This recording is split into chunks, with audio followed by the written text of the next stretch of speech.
We all eat food, but do you have any idea where to get all these foods? What if I told you that Morocco is feeding the entire world? It sounds peculiar, but yes, you're hearing me right. Let us find out the whole truth. Hello friends, welcome back to Studying Scholar. Today we are back here again with an interesting video. Morocco is feeding the entire world. Let us find out how. Morocco's international significance is poised to skyrocket in the following years, with the country's phosphate resources holding the key to feeding the globe. Professor Michael Tansham explains the problems and prospects that await Morocco in a recent comprehensive examination of the country's phosphate potential. Tansham is an Associate Senior Policy Fellow at the European Council on Foreign Relations Africa program, a professor at Universidad de Navarra, and a senior fellow at the Austrian Institute for European and Security Policy. Tansham emphasizes the significance of quick action in developing Morocco's fertilizer business in a sustainable manner in his report for the US-based Middle East Institute. Tansham details the meteoric rise of Morocco's phosphate and phosphate-based fertilizer industry in his analysis of the country's economic performance. Over 70% of the world's phosphate rock reserves are located in Morocco. Phosphate rock is an indispensable component of the fertilizers that are used to feed our massive and ever-increasing global population. Tansham emphasizes the significance of Morocco's shift away from the export of raw materials and toward the production of value-added products on the country's own soil. Nevertheless, he emphasizes that after spending the previous decade transforming its fertilizer manufacturing sector into a global industry leader, Morocco now faces new challenges caused by the COVID-19 pandemic and the severe supply chain disruptions that have followed in its wake. This is because the pandemic has caused severe supply chain disruptions. The significance of Morocco is growing as a result of a number of factors, including a disruption in the global food supply chain, record highs in the cost of food, and rising rates of food insecurity and hunger in Africa and other regions.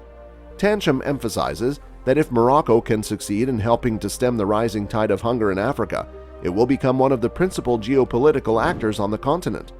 If Morocco is successful in doing so, it will become one of the principal geopolitical actors on the continent. Morocco fertilizer productions. Phosphorus fertilizer production is an area in which Morocco has a significant competitive edge. It holds more than 70% of the world's phosphate rock deposits, which are the primary source of the phosphorus that is extracted for use in fertilizers. Phosphorus is an essential nutrient for the growth of all food crops, and as a result, Morocco has become an essential link in the world food supply chain. Indeed, the same may be said for all plant life.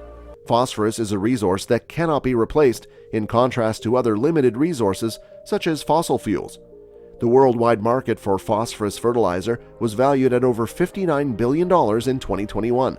The industry generated a total of $5.94 billion in sales in Morocco in 2020. About 20% of the kingdom's earnings from exports came from the office Chérifien de Phosphate, which is a producer controlled by the Moroccan government. Additionally, it is the country's biggest employer, offering work opportunities for 21,000 people. By the year 2026, Morocco hopes to have produced an extra 8.2 million tons of phosphorus-based fertilizer. Approximately 12 million metric tons are being produced right now. The announcement that the state-owned firm will boost its annual fertilizer output by 10% was made very recently. Because of this, there would be an extra 1.2 million tons available for purchase on the worldwide market by the end of the year. The markets will react well to this news. However, as I explained in a recent paper, Morocco is facing new challenges. It is the manufacturing of fertilizer that is in jeopardy as environmental and economic obstacles become more and more difficult to overcome. They consist of the COVID epidemic and the significant disruptions to supply chains that came after it. It is essential to address these concerns at the appropriate time. At this time, Russia accounts for 15.1% of the total amount of fertilizer that is shipped throughout the globe. This makes Russia the world's greatest fertilizer exporter. And the fertilizer market is one of the most vulnerable areas in both Europe and Africa. For example, the EU 27, all 27 member states of the European Union, relies on Russia for 30% of its total fertilizer supply. The extent to which Morocco is successful in meeting the problems faced by the sector would have repercussions not just for the country's economic growth, but also for the reliability of the food supply on a global scale. The mining of phosphate and the manufacture of fertilizer both require significant amounts of both water and energy. The production of phosphate and fertilizer in Morocco uses up around 7% of the country's yearly energy output and 1% of its water supply. However, Morocco is one of the nations that is struggling the hardest due to a lack of available water. This is the result of a dry environment, high water demand, climate change, pollution in reservoirs, and siltation in reservoirs. To solve this issue, Morocco has developed a national water plan for 2020 to 2050. In addition to other actions, the plan calls for the construction of additional dams and desalination facilities, as well as the expansion of irrigation networks to preserve agricultural practices and ecosystems. It is expected to cost around $40 billion in US dollars. Another fundamental component of fertilizer that plant life needs is nitrogen. There are 46 phosphorus molecules and 18% nitrogen molecules in a molecule of diammonium phosphate, which is the most common kind of phosphorus fertilizer used around the globe, and which Morocco manufactures along with monoammonium. At least 80% of the variability in the cost of nitrogen fertilizer may be attributed to natural gas. OCP Africa has already accomplished a great deal throughout the entirety of Africa. OCP has been successful in increasing agricultural yields in the countries in which it is active as a result of the dissemination of information and technological advancements, the provision of fertilizers that have been customized for particular types of soil in Africa, and the formation of agreements that are beneficial to both parties. In spite of Morocco's success in the region, a significant portion of the country's potential is contingent on the policy path the nation chooses in terms of the domestic production of energy and water. Tancham outlines some of OCP's more ambitious environmental aims, such as the goal of being carbon neutral by 2040 and achieving complete energy independence via the use of renewable energy by 2030. In addition, he gives an in-depth explanation of how a sustainable future for Morocco necessitates massive investments in the country from both the government of Morocco and partners from outside the country. Producing green ammonia derived from green hydrogen that is created solely through the use of renewable energy will allow Morocco to gradually reduce its reliance on natural gas imported from other countries.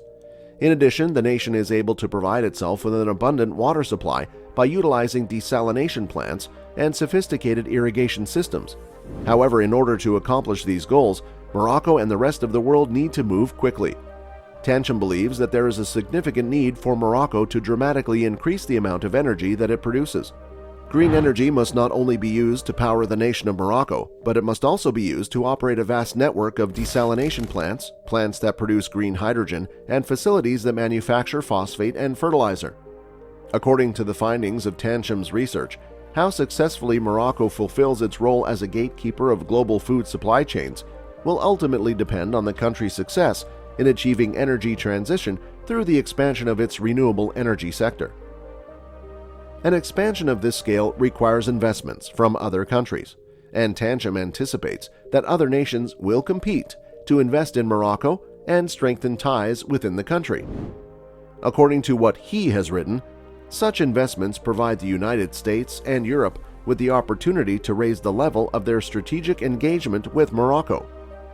The ominous warning that, in the absence of such engagement, Morocco will partner with other regional and global actors, shifting the geopolitics of global food security, was added to him at the end. So, here we are done with this video. Let us know in the comment box what you all think about it. If you enjoyed our content, please share it with your friends and family. Also, subscribe to our channel if you haven't, and hit the bell icon to get notifications of our latest videos.